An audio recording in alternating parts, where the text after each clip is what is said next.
قابل احترام بزرگوں، دینی اور ایمانی بھائیوں،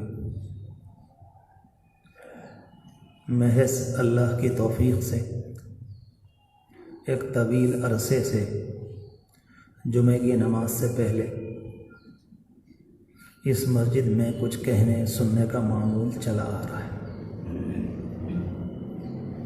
ایک یاد دہانی ہوتی ہے، مقصود کوئی تقریر نہیں ہوتی۔ حدیث شریف کا یا قرآن مجید کے آیات سے متعلق کوئی سبق ہوتا ہے، اس کو تھوڑا سا بیان کرنے کی کوشش کی جاتی ہے، اور مقصود یہ ہوتا ہے تاکہ میں اور آپ جب جمعے سے واپس ہوں تو ہمارے پاس ایک نیا سبق، ایک نئی بات، ایک نئی نصیحت، ہم کچھ اپنے اندر تازگی لے کر واپس ہوں۔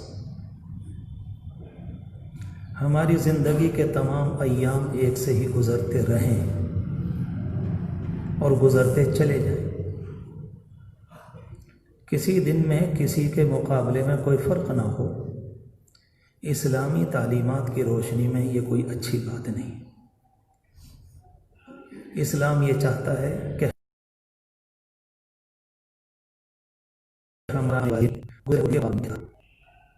اس سلسلے میں اسلامی تعلیمات کے اندر اشارے موجود ہیں۔ یہ تو جس طرح سے دنیا زندگی گزار رہی ہے، ہم اور آپ بھی اگر اسی طرح سے گزارنے والے بن گئے تو ہم نے اس دنیا میں رہتے ہوئے کیا کچھ اضافہ کیا؟ یہ تو کوئی نئی بات نہ ہوئی، ساری دنیا کر رہی ہے، ہم بھی وہی کرنے لگے۔ اس کا مطلب یہ نکلا کہ امت بحیثیت امت کے اعتبار سے کسی دوسرے کے لیے اپنے اندر کوئی اثر ڈالنے والی چیز نہیں رکھتی، اگر معاملہ ایسا ہے۔ جس زمانے میں قوموں پر زوال آتا ہے، زوال کا مطلب اردو زبان میں عام طور پر ذرا کھلا ہوا کہوں، گراوٹ آتی، تو گراوٹ تنہا ایک اعتبار سے نہیں ہوتی کہ بھئی بحیثیت مجموعی پوری امت کے اعتبار سے امت مسلمہ تجارت کے میدان میں گر گئی۔ جب گراوٹ اور زوال کا دور ہوتا ہے تو ہر اعتبار سے ہوتا ہے، اس کا ذہن بھی گرتا ہے، طبیعتیں بھی گر جاتی، دل کے اندر جو بلند تمنائیں، آرزوئیں، عزائم آنے چاہیے وہ بھی بہت نیچے ہو جاتے ہیں۔ اور ایک وقت وہ آتا ہے کہ جس طرح سے ساری قومیں وقت گزار رہی ہوتی ہیں، امت بھی اسی طرح سے وقت گزارنے پر راضی ہو جاتی ہے۔ سب کر رہے ہیں، ہم کر رہے ہیں، چلو چھوڑو۔ اسلامی تعلیم کے اعتبار سے یہ سوچ بڑی خطرناک ہے، بہت مضر ہے، نقصان پہنچانے والی۔ ہماری سوچ، ہمارے ارادے، ہماری زندگی، ہم کتنے ہی گئے گزرے ہوں، ہم دنیا کے مقابلے میں اپنا طرز زندگی الگ رکھتے ہیں۔ نہیں رکھتے تو رکھنا چاہیے، کمی آئی ہے تو اس کمی کو دور کریں، لیکن یہ کہ اسی پر راضی ہو جائیں، اسلام اس کی اجازت نہیں دیتا۔ اس لیے جمعے کے موقع پر یہاں یا کہیں بھی جب کوئی دینی بات ہو تو اس موقع پر نیت، استحضار، دھیان کہ ان تمام باتوں کا مقصود اور مقصد کیا ہے، یہ بات ذہن میں ہونی چاہیے۔ ایک خیال تو یہ آتا ہے کہ جیسے بات ہوتی ہے کہ چلو یہاں بھی کچھ نہ کچھ دین کی بات ہوتی ہے، سن لیا۔ یہ خیال بہت چھوٹا ہے، ناقص ہے۔ نہیں، دین کی جو بات ہے میری زندگی کا ایک حصہ ہے۔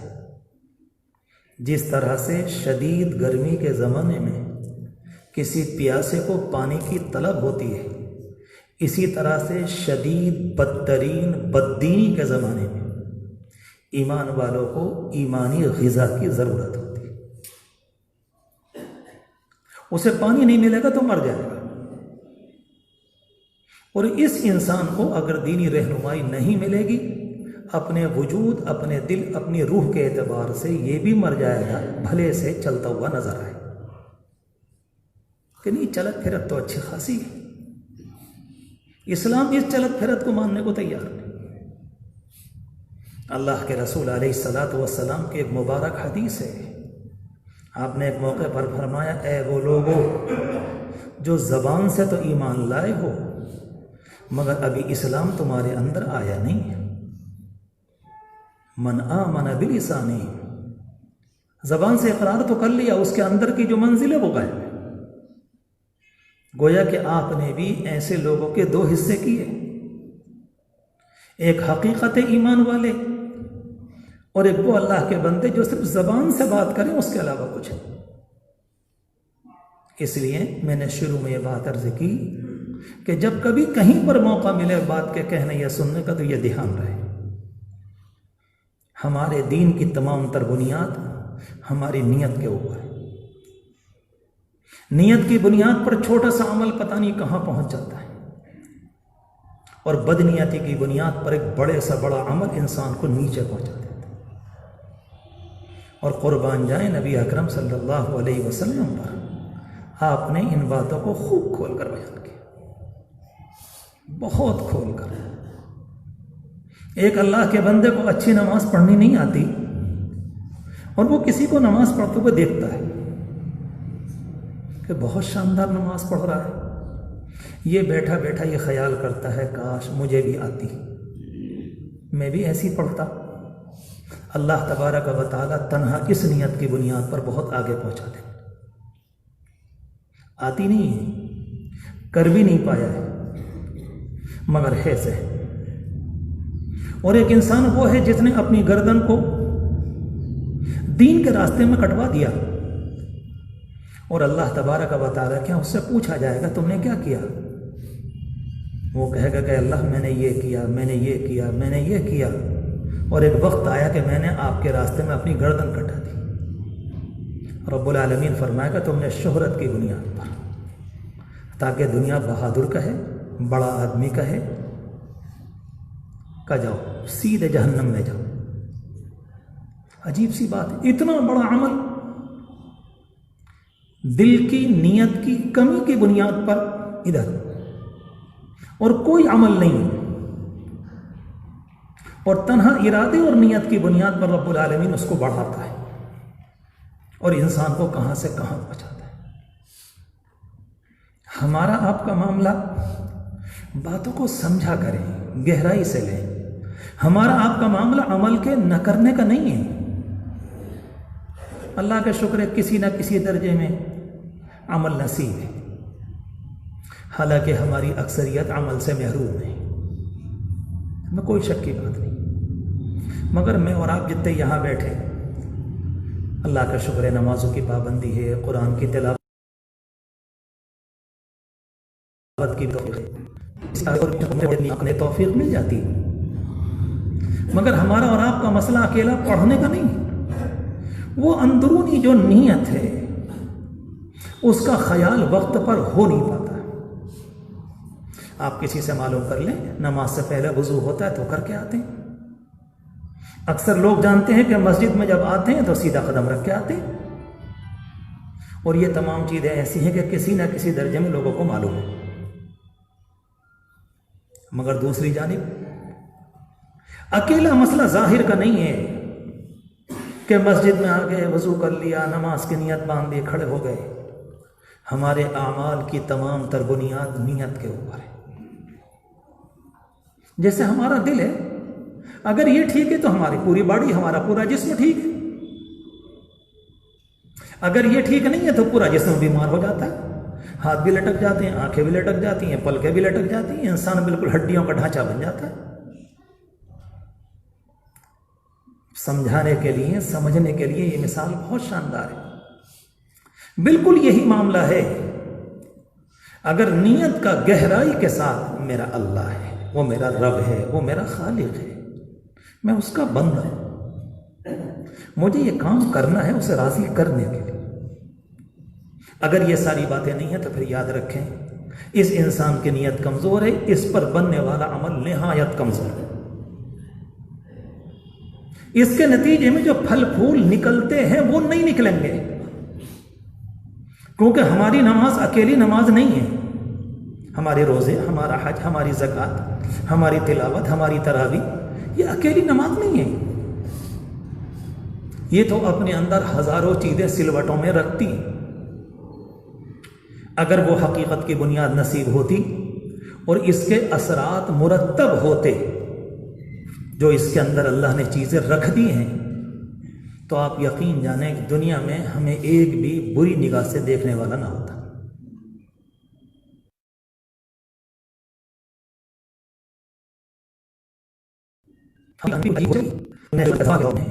ہماری کہانی یہ ہے کہ ہم یہ چاہتے ہیں کہ ہم کچھ نہ کریں اور اس طریقے پر متاثر ہو جائے جس طرح سے پہلے زمانے کے لوگوں کے ایمان اور عمل سے متاثر ہوئی تھی۔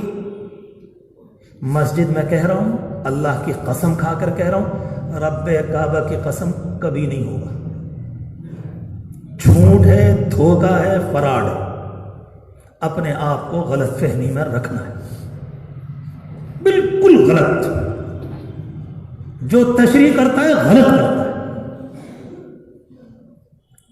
ہم یہ چاہتے ہیں وہ ساری چیزیں جس زمانے میں امت مسلمہ اپنی اصلی زندگی میں تھی اور رب العالمین کی رحمتیں، برکتیں، عنایات، عافیتیں جو اس پر برس رہی تھیں، ہمارے اس بدعملی کے دور میں وہی برسنے لگیں کیونکہ ہم مسلمان ہیں۔ حاشا بک اللہ، نہیں ہوگا۔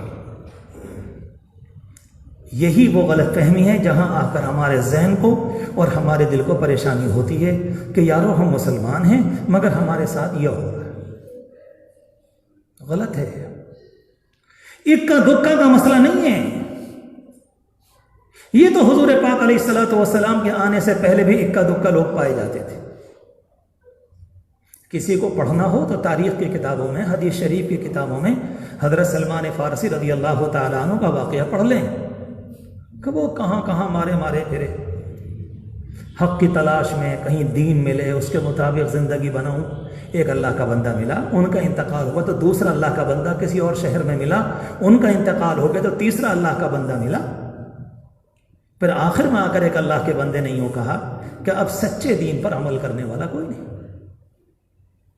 ہم یہ چاہتے ہیں کہ امت مسلمہ اجتماعی طور پر بحیثیت مجموعی، یعنی اکثریت کے ساتھ عمل کرنے والی اگر نہ بھی ہو، حاشا بک اللہ، خدا کی پناہ، مگر اس کے ساتھ اللہ کا معاملہ وہی ہو، رب العالمین فرماتا ہے یہ میرا قانون نہیں۔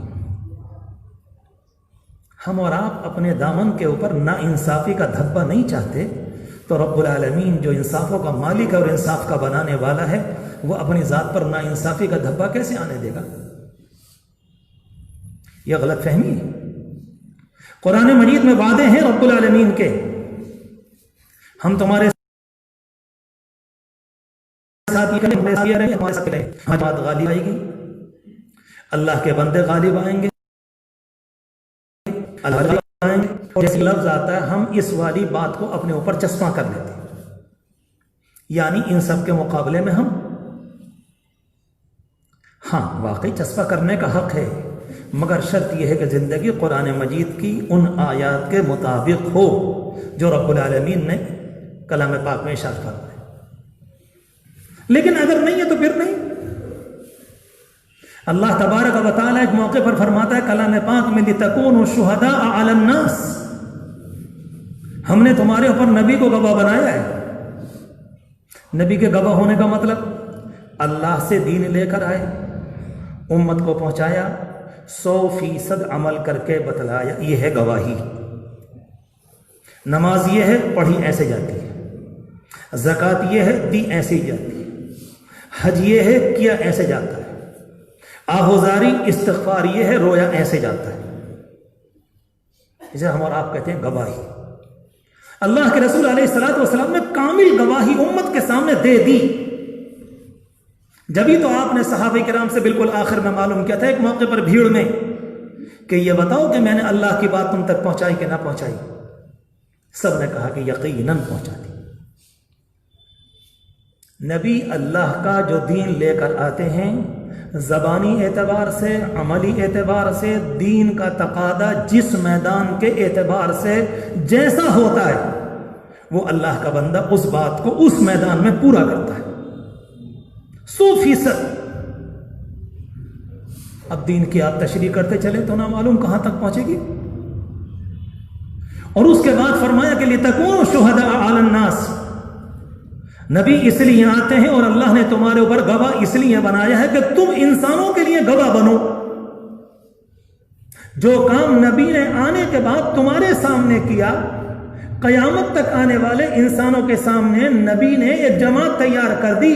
اب یہ جماعت اپنے بعد والوں کو، اور یہ جماعت اپنے بعد والوں کو، اور یہ جماعت اپنے بعد والوں کو، یہ قیامت تک اسی طرح سے گواہی دے۔ زبان سے نہیں، زبان بھی اور عمل بھی، زبان بھی اور عمل بھی، زبان بھی اور عمل بھی۔ ایک انسان یہ کہتا ہے کہ جھوٹ حرام ہے اور جم کر جھوٹ بولتا ہے، اس کی گواہی قابل اعتبار نہیں۔ ایک انسان یہ کہتا ہے کہ بدنگاہی حرام ہے مگر کرتا ہے، یہ گواہی اسلام کی نگاہ میں قابل اعتبار، کیونکہ تمہاری گواہی زبان کی حد تک ہے، عمل کی حد تک نہیں۔ اور امت کو حضور پاک علیہ الصلوۃ والسلام نے محنت کر کے قرآن مجید کی اس آیت کی روشنی میں ایسا بنایا تھا کہ اس نے آپ کی طرف سے پوری طرح سے گواہی دے دی، اللہ کے رسول یہ دین لے کر آئے تھے اور ہم لوگ یہ عمل کر رہے ہیں آپ کی تربیت اور اللہ کی ہدایت کے نتیجے۔ جو بات زبان سے کہی اسی کو دل سے بھی کہا، اس پر عمل بھی کیا۔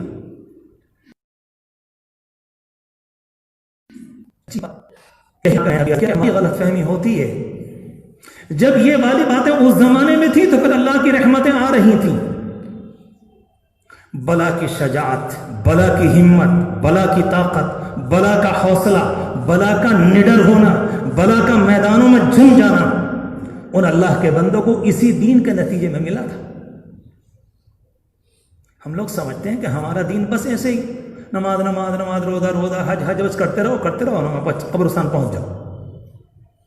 یہ کون سی بات ہوئی؟ اس کا مطلب یہ نکلا کہ آپ کو ابھی اندر کی حقیقت دین نہیں ملی۔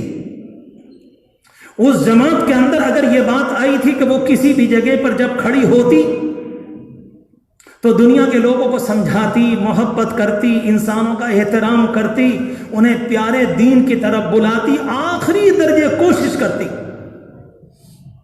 اور اللہ نہ کرے مثال کے طور پر تقدیر کے نتیجے میں کہیں اگر بات آ گئی میدان میں جمنے کی تو ان کا امیر کھڑے ہو کر یہ کہا کرتا تھا کہ میرے ساتھ ایک جماعت ایسی ہے وہ موت سے ایسے محبت کرتی ہے جیسے تم شراب سے محبت کرتے ہو۔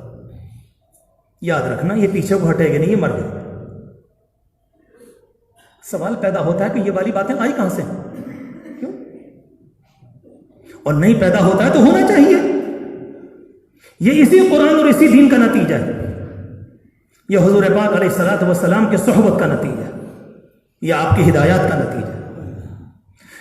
آنسو تو ملیں گے ہی، دعا کی قبولیت تو انشاءاللہ حصے میں آئے گی ہی، برکتوں کا نزول تو گھروں پر انشاءاللہ ہوگا ہی، مگر اس کے علاوہ آپسی اتحاد، آپسی محبتیں، ایک دوسرے کا خیال، انسانوں کا انسانوں کے حق میں محبت والا بن جانا، ان تمام کے ساتھ رب العالمین آخری درجے امت مسلمہ جو عمل کرنے والی ہوتی ہے اس سے بلا کی طاقت دیتا ہے۔ ان تمام باتوں کو چھوڑ کر ہم طاقت تلاش کر رہے ہیں۔ تمہیں اگر اللہ کرے مثال کے طور پر عرض کروں 1000 سال کی عمر بھی مل گئی، یاد رکھنا یہ والی تھیوری کبھی کامیاب نہ ہو سکے گی۔ غلط فہمی میں جی رہے ہو، بہت سوچ کر، جذبات میں نہیں، سوچ کر کہہ رہا ہوں، یہ اللہ کا نظام نہیں۔ رب العالمین فرماتا وَإِنَّ جُنْدَنَا، میرا لشکر کامیاب ہوگا۔ انسان یہ تو ثابت کرے کہ ہم اس کے، یہ کوئی کہا کہ جو بھی دعویٰ کر دے وہ ہمارا لشکر ہے، اولئک حزب اللہ، کہ یہ رب العالمین کی جماعت ہے۔ عملی طور پر انسانوں کو ثابت کرنا پڑے گا کہ ہم نے کام کر کے، عمل کر کے اپنے آپ کو اللہ کی جماعت میں شامل کر دیا، اور وہ سارے وعدے اس کے اوپر ہیں۔ امت اجتماعی طور پر اچھی ہوتی ہے، یعنی اکثریت کے اعتبار سے رب العالمین کی طرف سے رحمتیں اکثریت پر اترتی ہیں، اور امت اگر اکثریت کے اعتبار سے اچھی نہ ہو، ایک تو اللہ کہتا ہے کریں گے مگر اجتماعی حال تمہارا درست نہیں کریں گے، کبھی بھی نہیں، کبھی بھی نہیں۔ لہذا ایسی کوئی بات جس میں انسان یہ سوچے کہ یار یہ ہو رہا، یہ ہو رہا، اس سے پہلے یہ سوچو کہ انسانوں کی زندگی جو ہونی چاہیے مسلمانوں کی، کہ وہ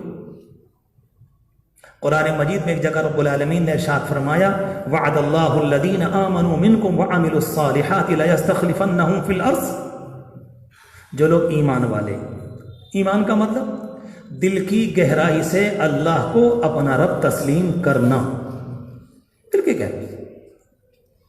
میں مثال دیا کرتا ہوں کہ میرے سامنے مسجد ہے، پنکھے ہیں، میں آپ کے سامنے بیٹھا ہوں، آپ میرے سامنے بیٹھے ہیں، یہ قالین ہے، مائکروفون ہے، یہ گھڑی ہے، سب کچھ پنکھے لٹک رہے۔ میں آپ سے کہنے لگوں پنکھے نہیں ہیں تو آپ کیا کہیں گے کہ پاگل ہو گئے کیا؟ جس طرح سے ان تمام چیزوں کا یقین رب العالمین کے ذات عالی کا یقین نہیں، میرا اللہ ہے، اس نے مجھے پیدا کیا، وہ میری روٹی کا انتظام کرتا اور کائنات کی پوری بات تو اسی کے اختیار میں، کم از کم لمبی چوڑی کا بات نہ ہو تو موٹی موٹی بات تو ذہن کے اندر بیٹھی ہوئی ہو، کچھ تو فرق ہو غیروں میں اور اپنوں میں۔ یہ یقین کی گہرائی ہے جو انسان کو گناہ سے بچنے پر مجبور کرتی۔ بعض باتیں ایسی ہوتی ہیں اگر ذکر کریں تو کبھی کبھی احساس ہوتا ہے کہ ساتھیوں کو کہیں ایسا نہ لگے۔ میں نے اپنے بڑے بڑے علماء سے سنا کہ امت مسلمہ نے اپنے آپ کو دوسروں کے برابر کر لیا۔ وہ کہتے ہیں کہ اگر ایک دکان صحیح طرح سے آٹا بیچنے والے کی ہو جائے، ایک دکان، میں پورے اپنے ایک شہر کی بات کر رہا ہوں جہاں کے متعلق یہ بات آپ دیکھتے رہو، پھر کرو مرو ایسے ہی سڑ سڑ کے، اور کیا ہوگا ہمارا تو یہی حال ہونا ہے، اس کے علاوہ تو کچھ۔ حقیقت کو سمجھنا چاہیے کہ مسئلہ ہے کیا۔ کتنی دکانیں اس طرح کی ہیں جہاں پر دواؤں کا ہوتا ہے، میرے ساتھ ہی کتنی مرتبہ ہوا ہے۔ ایک دفعہ کا تو بہت اچھی طرح سے یاد ہے کہ میں داڑھ بنوا کر آیا، میں نے ایک صاحب سے دوا لی، میں نے کہا تکلیف دور نہیں ہو رہا، دوا دے دی، کوئی فائدہ نہیں، 1.5 گھنٹے کے بعد پھر تکلیف نہ، پھر بھی دوا نہیں، پھر اس کے بعد لی تو پھر مجبور ہو گیا، تو میں نے رات کو جا کر ایک جگہ سے انجیکشن لیا، جب اسے لگوایا تو کہتے پوری رات تڑپتا رہا۔ صبح آ کر ایک صاحب آئے، انہوں نے انجیکشن لگایا، طبیعت کو ٹھیک ہے، تو میں اس دکان پر گیا، میں نے تجھے جھوٹی دوائیں بیچتے ہوئے شرم نہیں آتی؟ اس نے کوئی جواب نہیں دیا، آنکھیں کو نیچے کھڑ کے کھڑا ہو گیا۔ میں نے کہا انسانوں کی زندگی سے کھیلتا ہے، موت نہیں آ رہی تجھے؟ مطلب کیا؟ جھوٹ، یہ بھی جھوٹا، یہ بھی جھوٹا، یہ بھی جھوٹا۔ اور اس پر ہم یہ چاہتے ہیں کہ اللہ کی طرف سے جبریل امین آ جانے چاہیے۔ جو باتیں میں کہہ رہا ہوں اتنا بڑا کلیجہ چاہیے سننے کے لیے، یاد رکھنا۔ اور یہ وہ ہیں جو ہماری بخیا کو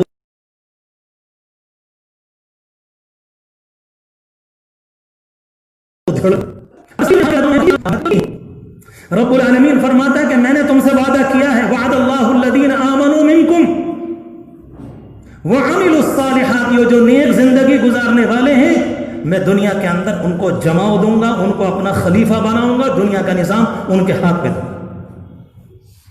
رب العالمین کا وعدہ، وعد اللہ الذین آمنوا منکم، اتنی موٹی وعدہ کون نہیں جانتا ہے؟ اردو زبان کے اندر بھی وعدہ استعمال ہوتا ہے، آمنو کا لفظ سب جانتے ہیں ایمان والے، عملوا الصالحات کا مطلب سب جانتے ہیں اچھا کام کرنے والے، اس میں تو کسی لمبی چوڑی عربی کی مہارت کی ضرورت نہیں۔ ان تین باتوں پر رب العالمین نے وعدہ کیا، لا یستخلفنہم فی الارض، ہم زمین کے اندر تمہیں جمع دیں گے، کما استخلف الذین من قبل۔ اور اسی آیت میں آگے چل کر فرمایا وَلَيُبَدِّلَنَّهُم مِّن بَعْدِ خَوْفِهِمْ أَمْنًا، ہم تمہارے دلوں سے خوف نکال کر تمہارے دلوں میں امن، سکون، اطمینان کو بھر دیں گے۔ اللہ اکبر، کیا اللہ کا نظام۔ بات یہاں سے چلی تھی کہ میں اور آپ جو کام کریں اس میں نیت کا استحضاء کہ میں یہ کام کیوں کر رہا ہوں۔ تنہا وضو کر لینا، تنہا نماز پڑھ لینا، تنہا جمعے میں آ جانا نہیں، اس کے پیچھے کیا ہے؟ ایک روزے کی حقیقت ہے، روزہ رکھتے ہیں، صبح سے شام تک بھوکے رہتے ہیں۔ اللہ کے رسول علیہ السلام کی حدیث ہے، آپ نے فرمایا من صام رمضان ایمانا، جس کسی نے رمضان کے روزے رکھے ایمان کے ساتھ، تو ایمان کے ساتھ تو سبھی رکھتے ہیں، اگر ایمان نہ ہوتا تو پھر ہم رکھتے کیوں؟ لیکن دوسری بات فرمائی وَاحْتِسَابًا، اللہ نے اس پر جو ثواب کا وعدہ رکھا ہے اس کے دھیان کے ساتھ۔ دونوں باتوں میں فرق ہے۔ ایک آدمی جمعہ پڑھنے کے لیے آتا ہے، اس کے دھیان کے ساتھ کہ جمعے کا کیا ہے؟ اللہ کے رسول علیہ الصلوۃ والسلام کی مبارک حدیث سے آپ نے فرمایا کہ ایک جمعے سے دوسرے جمعے تک اگر جمعے کا دن صحیح گزر جائے، رب العالمین تمام گناہوں کے لیے کفارہ بنا دیتا ہے۔ سارے جمعے کے بیچ کوئی غلطی، کوتاہی، یہ وہ سب اللہ کہتا نہیں، تم نے دھیان کے ساتھ جمعے کا دن گزارا۔ کوئی کام بھی ایسا نہ ہو جو ہمارے اور آپ کے دھیان کے بغیر نہیں، اس سے کام نہیں، ہمارا بنیاد ہی ہے۔ اس لیے اللہ تبارک و تعالیٰ نے فرمایا، حضور پاک علیہ الصلوۃ والسلام نے حدیث شریف کے ذریعے مجھے اور آپ کو اطلاع دی کہ یاد رکھنا کہ رب العالمین تمہاری صورتوں کو نہیں دیکھے گا، نہ تمہارے جسموں کو دیکھے گا، وہ کہتا نہیں تمہارے دل کی کیفیت کیا ہے، یہ بتاؤ تم کر کس لیے رہے۔ بڑی تکلیف ہوتی ہے، ہم لوگ تو کبھی کبھی کسی غریب کو، کسی محتاج کو اگر دیتے ہیں نا شادی کے موقع پر، میرے سامنے اس طرح کے آئٹم بہت آتے ہیں، بہت آتے ہیں۔ شادی میں دینے کے بعد ہماری چاہت یہ ہوتی ہے جب کبھی ملاقات ہو تو یہ سلام میں پہل کرے، کیونکہ اس کی لڑکی کی شادی میں نے 500 روپے دیے تھے۔ کتنی گندی چھچوری حرکت، آخری درجے اس پر اگر ماتم کیا جائے، شرم کی بات، ڈوب مرنے کی، کیونکہ ہم نے آپ کو 500 روپے دیے تھے، لہذا آپ کا یہ زر خرید غلام ہو گیا۔ کتنی گندی سوچ ہو گئی، کہاں پہنچ گئے؟ نہیں کچھ بھی ہو، میں نے تو اللہ کے لیے دیے، میں نہیں جانتا، میں نے اللہ کے لیے دیے۔ آپ کون ہیں کہ میں نے اللہ کے لیے دیے؟ اس لیے صحابہ کرام تو یہاں تک کہا کرتے ہیں کسی نے ہم سے قرضہ لیا، اور جس زمانے میں وہ ہمارے قرض کے بوجھ میں دبا ہوا ہے، اس زمانے میں صحابہ کرام کا مزاج یہ تھا کہ جتنے قرضہ لیا ہے وہ میرے قرضے کے بوجھ میں دبا ہے۔ اگر وہ اس زمانے میں ایک اس زمانے کی کھجور ہدیے میں لے آیا کہ لاؤ بھائی ان سے ہم نے پیسے دیے تھے، بیچارے اچھے آدمی ہیں، ضرورت کے موقع پر ہمارے کام آ گئے کہ ایک کھجور ہم جا کر 2 کھجور یا کچھ زمانے کا پھل ہدیہ کر دیں، صحابہ کرام کہتے ہیں ہم کبھی نہیں دیتے تھے، کہیں ایسا نہ ہو کہ یہ ہمارے قرض کا بدلہ ہو جائے۔ کیا اسلام ہے! حضرت عائشہ رضی اللہ تعالیٰ عنہ نے ایک موقع پر ایک صاحب کو بھیجا کہ جاؤ فلاں صحابی کے پاس اور میری طرف سے پیسے دے کر آنا۔ بھانجے چلے گئے۔ حضرت عائشہ رضی اللہ تعالیٰ عنہ کے تو کوئی اولاد نہیں تھی، ان کی بہن کے بیٹے حضرت عروہ ان کے بھانجے ہیں، اور کیا تاکید کی، جاؤ یہ پیسے لے کے جاؤ اور جا کر ان کے ہاتھ میں مت دینا، پاس رکھ دینا، میرا نام بھی مت بتانا اور ہماری طرف سے سلام بھی مت کہنا۔ کہا ٹھیک ہے خالہ جان، جیسے آپ فرما رہے ہیں جا رہے۔ گئے، ان کے پاس پہنچے، پیسے بھی رکھ دیے، سلام بھی نہیں کہا، نہ نام بتایا، لوٹ کے آ گئے۔ اور جب لوٹ کر آئے تو کہنے لگا کہ خالہ جان اب آپ تو بتا دو کہ آپ نے یہ سارے کام کیوں کروائیں، جیسا آپ نے کیا وہ تو میں نے کر دیا۔ کہا کہ بیٹے اگر تم ان کے ہاتھ میں دیتے، وہ صحابی رسول ہیں، تم چھوٹے ہو، ان کا ہاتھ لینے والا بنتا، تمہارا دینے والا میں نہیں چاہتی اللہ کے رسول کے کسی صحابی کا ہاتھ تمہارے سامنے لینے والا بنے۔ ہائے اسلام، واہ اسلام! اس اسلام کو دیکھنے کو تو آنکھیں ترس رہی، سچ کہتا ہوں آپ سے، اسے دیکھنے کو آنکھیں ترس رہی۔ کب آئے گا پتہ نہیں، زندگی میں مقدر بھی ہے کہ نہیں، پتہ نہیں کون سا والا ہے، انکار تو نہیں۔ اور دوسری بات بیان کی کہ تم جا کر میرا نام مت لینا، کہا کہ اگر نام لوگے تو وہ ایک دم میرے احسان کو مانیں گے، اور میں نہیں چاہتی کہ میرے نام کے احسان کی بنیاد پر کوئی آدمی اپنے آپ کو نیچا جانے کہ ام المؤمنین حضرت عائشہ نے دے کر ہم پر احسان کیا۔ اور کہا جو آپ نے سلام کو منع کیا کہ سلام بھی مت کہنا، بولے اگر تم جا کر یہ کہو کہ سلام کہا ہے تو وہ پوچھیں گے کس نے، جب نام پوچھیں گے تو بات تو لوٹ کر پھر وہیں آ جائے گی کہ میرا نام سامنے آئے گا، بولے سلام ہی مت کہنا۔ کسی اللہ کے بندے کو پتہ ہی نہیں کہاں سے آیا، کس نے دیا۔ اس لیے آتا ہے کہ صحابہ کرام جب صبح صبح نماز پڑھنے کے لیے آتے تھے، غریب صحابہ کرام جن کا ٹھکانہ حضور پاک علیہ الصلوۃ والسلام کی مسجد تھی، اپنے ہاتھ میں کھجوروں کی ٹہنی لے کر آتے جس میں کھجوریں لگی ہوتی تھی، اور لا کر مسجد نبوی کے کنارے پر یا کونے میں ٹانگ دی۔ اب جس کا موقع ہوگا، بھوک لگے گا، وہ اس کو کھا لے گا، بس یہ لانے والا کون ہے کہ کچھ پتہ نہیں، کس نے لایا، کہاں سے لایا، کس باغ سے لایا کہ نہیں، ایک ہی بات تھی، ہم نے تو یہ کام اللہ کے لیے کیا۔ میں نے قرآن مجید کی شروع میں ایک آیت پڑھی تھی، حنفاء، رب العالمین فرماتا ہے کہ اللہ کا حکم ہے تم اللہ کی عبادت کرو